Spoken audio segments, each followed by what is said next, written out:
At a 15% grade, running doesn't just burn more energy. It is actually biomechanically slower than a power hike for 80% of amateur ultrarunners. This is the crossover point in metabolic efficiency. Below 10%, running utilizes elastic energy return. But above 15%, that recoil vanishes. You begin fighting gravity with pure muscular force, spiking heart rate without gaining actual velocity. The trap is psychological. We view walking as quitting, so we force a shuffle.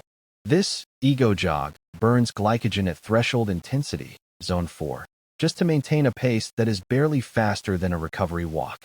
To fix this, implement the 15% rule.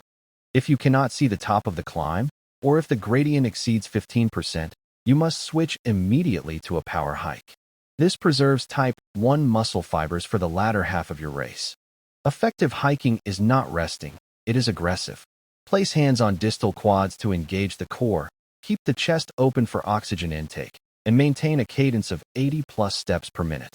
You are changing gears, not turning off the engine. Don't guess, test your personal threshold. Run a steep 5-minute segment at race effort, then recover and hike it. Compare your VM, vertical ascent, in meters/hour.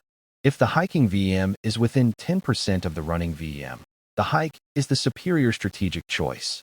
This is how races like Western states are won. Elite athletes don't hike because they are tired.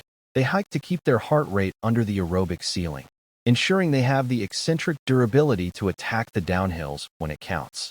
Drop the ego, switch gears, and save your legs.